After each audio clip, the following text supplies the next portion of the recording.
amis fidèles du Seigneur, soyez bénis dans le nom précieux du Seigneur Jésus-Christ. Et bien, vous êtes à l'émission Causerie spirituelle. Je suis votre animatrice, Eunice Fadiga. Je suis accompagnée de la conseillère spirituelle. Bonjour mes frères et sœurs en Christ. Madame Boussombra. Et aujourd'hui, nous allons vous parler du manque de responsabilité au sein des églises. Pour ce fait, on reçoit le pasteur, l'éminent serviteur de Dieu ici.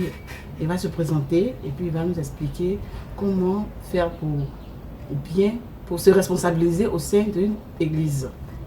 Je vous salue tous au nom de Christ. Que vous bénisse. Je suis le pasteur Correa. Je suis l'église UFAJ. Je suis de la rivière Pamerin. Que vous bénisse. Je m'appelle pour vous ce soir. Après-midi que Dieu vous donne un cœur vraiment disposé pour recevoir ces enseignements. La Bible dit mon peuple se met par moi les connaissances. Ce qu'il faut à l'église, c'est la connaissance. Que Dieu dirige tout par son esprit. Après tout soit fait pour la gloire de son nom. Que Dieu nous bénisse. Amen. Amen. Nous, pasteur Correa, vous allez nous expliquer comment les serviteurs de Dieu, que ce soit pasteurs, les anciens, les révérends pasteurs, comment ils doivent se comporter face à la mission, à l'œuvre de Dieu et aussi les responsabilités qui incombent dans l'église. Voilà. Bon, avant que j'essaie de répondre à votre question, je pense que serait bon que j'essaie de définir d'abord le thème. C'est le manque de responsabilité dans l'église. Oui. Voilà. Donc, je vais essayer d'abord de définir les thèmes. Lorsqu'on parle de manque, ça veut dire qu'il y a carence. Quelque chose qui devait être, mais qui n'est pas. Voilà. Lorsqu'on parle de responsabilité, il faut d'abord voir un responsable. C'est quoi un responsable? Un responsable, c'est une personne qui a la charge d'une fonction, qui a un pouvoir de décision. Maintenant, qu'est-ce qu'une responsabilité? Une responsabilité, c'est la capacité de prendre une décision sans en référer préalablement à une autorité supérieure. On peut prendre l'exemple dans le chapitre 18, verset 21 à 22. On voit que Moïse a fait sortir le peuple d'Israël d'Égypte. Il a vu qu'à un moment, le peuple venait le consulter pour qu'il puisse trancher certaines décisions. Il avait qu'il était seul. Et il y avait des milliers de personnes qui venaient le voir chaque jour. Au point du matin au soir, il était confronté à son travail. Il n'avait même plus le temps pour sa famille. Et il a fallu que son beau-père lui donne des conseils. On dit, choisis parmi le peuple des personnes intègres, je paraphrase, des personnes sages, qui tu vas établir sur 1000, sur 100, sur 10. Oui, il a fait cela. Et il a été des responsables. Et ça a allégé sa tâche. Vous voyez. Donc, comme je disais, la responsabilité, c'est la capacité de prendre une décision sans en référer préalablement à une autorité supérieure. Donc, on peut lire Exode 18, 21 à 22. C'est aussi une obligation de remplir une charge, un engagement. On peut lire ça dans Exode 3, verset 12. Lorsque Dieu a appelé Moïse, il lui a dit, quand tu as fait sortir le peuple d'Israël d'Égypte, vous venez sur cette montagne pour m'adorer. Donc c'était une obligation pour le peuple d'Israël de venir adorer le Seigneur. Mais dans l'autre version, on parle de servir. Vous voyez donc, lorsque vous faites sortir le peuple d'Israël, vous venez sur cette montagne me servir. Donc c'était une obligation.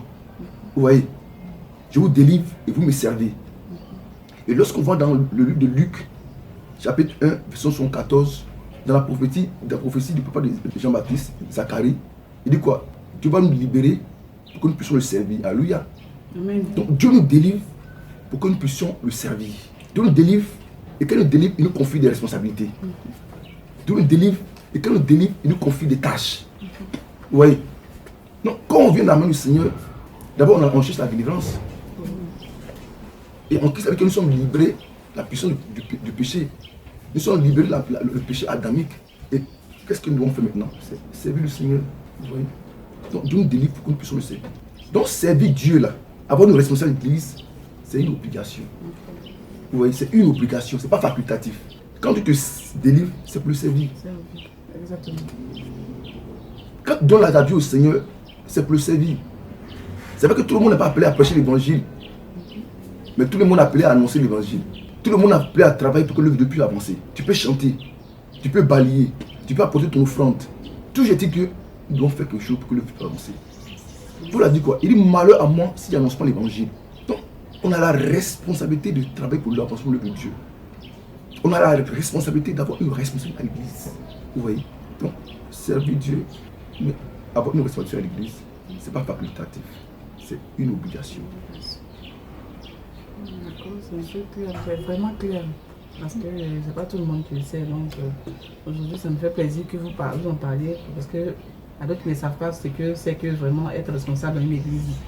Donc avec ça, j'espère que les gens vont prendre note. Amen, c'est ma prière. C'est la volonté du Seigneur. Voilà. Maintenant, on a dit quoi? Manque de responsabilité dans l'église. Vous voyez, non? C'est vrai que la volonté de Dieu, c'est que nous puissions le servir. Vous voyez, non? Pour preuve qu'on l'accepte. Et nous donne de ses dons pour que nous puissions le servir.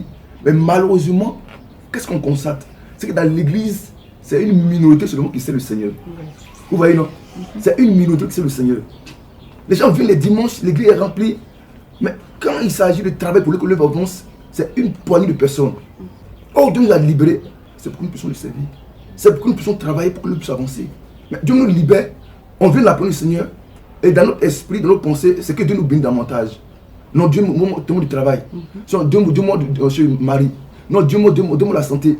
Non, Dieu me demande. Mais Dieu, il est prêt pour nous bénir. Mais la Bible cherchait d'abord quoi? Le royaume de sa justice. Et toutes choses sont données par-dessus.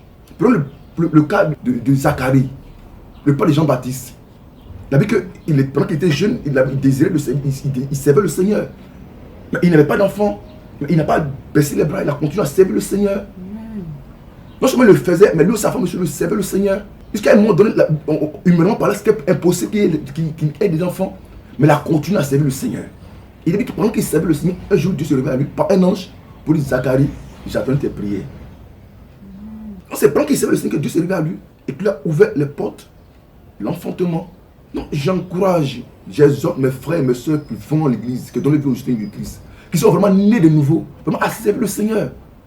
Parce que le servir le Seigneur, c'est une grande bénédiction. Aujourd'hui, on court après le travail, on court ici à gauche, on court à droite, on court à chose. Mais servir le Seigneur, qu'est-ce que tu attends pour servir le Seigneur? Depuis longtemps, ta situation est perdue, mais c'est le Seigneur. C'est en servant le Seigneur que Dieu va te bénir. C'est en servant le Seigneur que Dieu va te lever. Lève-toi que ta lumière arrive. Mais qu'est-ce que tu attends pour servir le Seigneur? Tu vas me dire: non, je n'ai pas encore reçu ton enseignement. Dieu te fait la grâce d'entrer sur ton enseignement.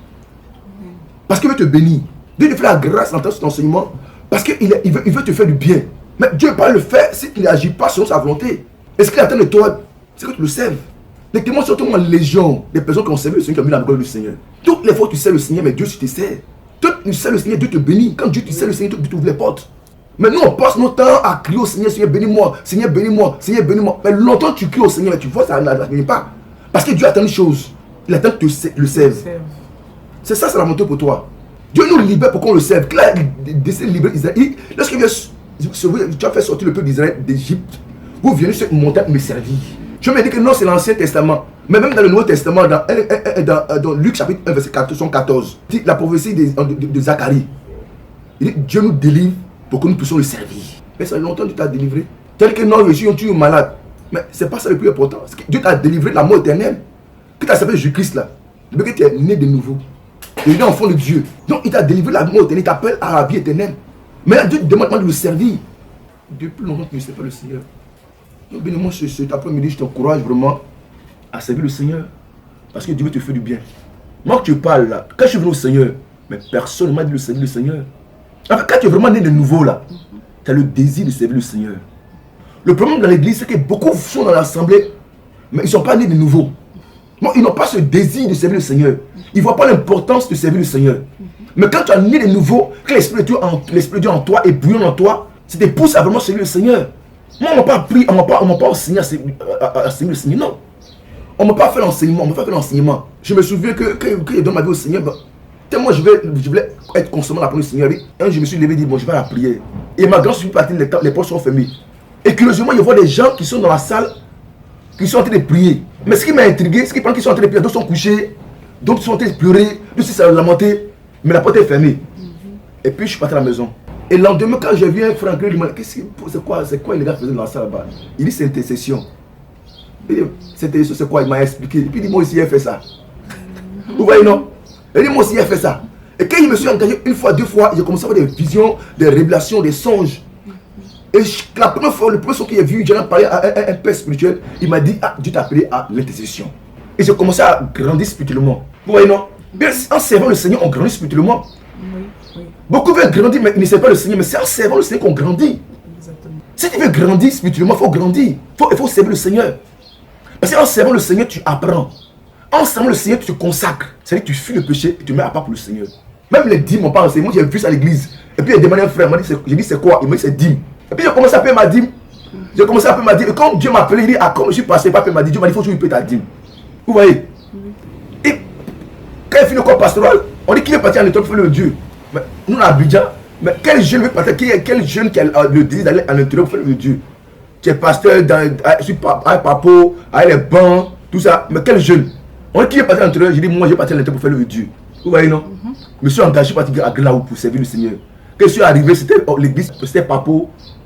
Et puis c'était une église fatiguée.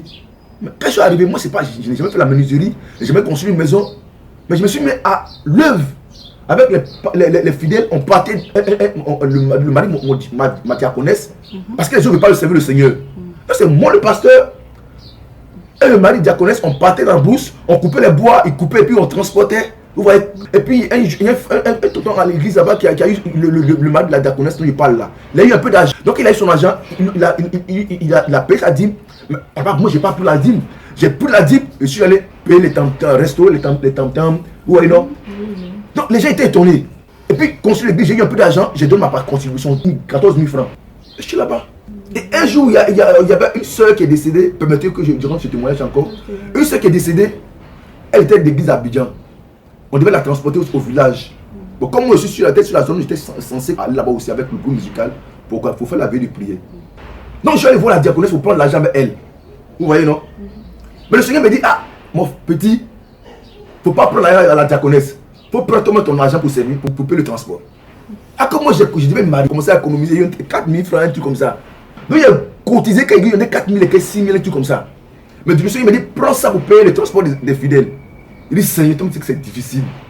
Ici, c'est difficile, on n'a pas l'argent. Comment tu veux qu'ils prennent l'argent encore pour payer le transport? Oh, tu sais que j'ai couru à gauche, à droite, il y a plein de gens en France, rien. Seigneur, pardon. Mais il a fait tout pour ne pas exécuter ce que le Seigneur m'a dit. J'ai pris l'argent, la diaconesse, je suis parti. Il a payé le transport, au retour, il a payé le transport. Quand je vais me coucher la nuit, je n'ai pas dormi. Le Seigneur, il va prendre l'argent pour payer le transport. Prends ton argent pour payer ton transport. Donc à matin de bonne heure, moi je n'ai pas la paix, je cours chez la diaconesse, je lui donne son argent. Et puis j'ai pris mon argent, je l'ai remboursé, vous voyez non? Donc pour dire qu'on peut servir le Seigneur avec son argent. Tout le monde n'est pas appelé à prêcher l'évangile. Tout le monde n'est pas appelé à chanter. Tout le monde n'est pas appelé à balayer. Dieu t'a donné un don, c'est pour donner la main du Seigneur. Donc il faut que tu te lèves. Et je vous dis, quand je suis venu sur Abidjan, je n'avais rien. L'argent, je ne sais pas si ça m'a découragé. J'ai couru qu'il y a eu 6 000 francs pour j'avais pris 5 quelques mille francs. Je suis à faire casser ça. Donc moi, je me suis dit, il n'y a plus rien à faire. Et le Seigneur m'a dit, ma mission là-bas est terminée. Vous voyez. Je n'ai pas fait un an, il m'a dit, la mission là-bas à Grand Laou est terminée. Et il m'a dit, maintenant tu seras Cody.